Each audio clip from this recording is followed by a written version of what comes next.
Hey, what's up guys? My name is Katon and you're watching the Minute Mortgage Show. Alright guys, hope you guys are having a great week. Wanted to come with a little bit more content.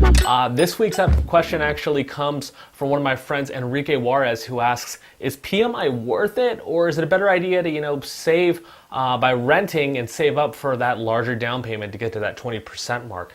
And it's a question I get asked a lot by a lot of first-time home buyers or people who have limited down payment funds. Is it financially worth it? So I want to cover three things talking about PMI, and that's, what the heck is PMI in the first place?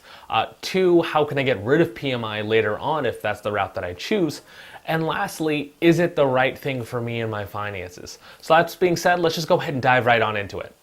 All right, so first off, the biggest question is, what the heck is PMI? Well, PMI stands for Private Mortgage Insurance. Now what this is, it's a policy that helps the lender insure against the potential that you might, for whatever reason, default prior to reaching that 80% LTV mark. Now it's determined mostly on what's going on with your finances, namely, how much are you going to be putting down? Is it 10%? Is it 5%? Is it 3%? Anywhere in between?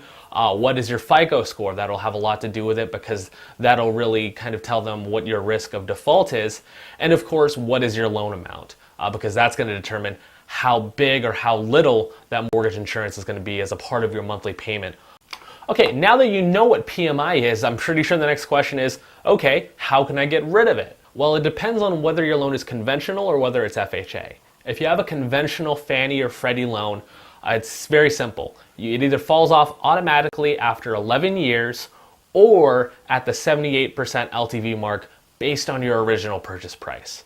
Now, you can request to have it removed prior to that if you think it hits the 80% mark, but that'll require a lot more paperwork, an appraisal. Typically, it's probably best to either wait for it to automatically fall off or just get it refinanced if rates are good enough at that time.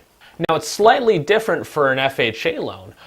For FHA loans, regardless of the term of it, typically, if you're bringing in less than 10% down, they will require the PMI to be on there for the entire duration of the loan. So no matter what you do, no matter how long you wait, you're going to be paying that PMI on that FHA loan. Unless you bring in more than 10%, it stays on there for 11 years.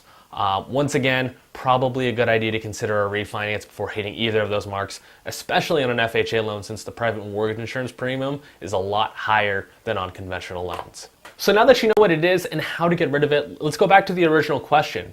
Is it worth it, or should I save up for a bigger down payment?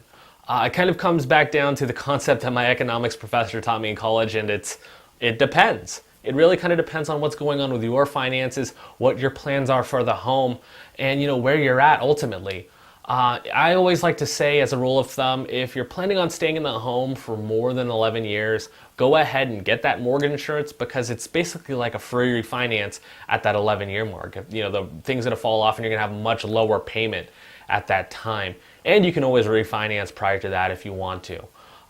If you're going to be staying in the home for less than 11 years, that's where it gets a little bit tricky. You kind of want to figure out, okay, do I want to look at a lender-paid mortgage insurance program where you take a slightly higher interest rate, but you get rid of it altogether? It gets a little bit trickier there, but I think it only depends on what's going on with your finances. All right, and that does it for this week's episode. Once again, thank you guys so much for watching. If you haven't already, make sure you hit that like button, hit subscribe, drop a comment in the comment section. I want to know what kind of content you want. I want to answer some more of your guys' questions. That way I can provide you a lot more valuable content. Remember to follow me on all social media platforms at Minute Mortgage. First one in, last one out. See you guys later. Hey, what's up guys? This is Katon.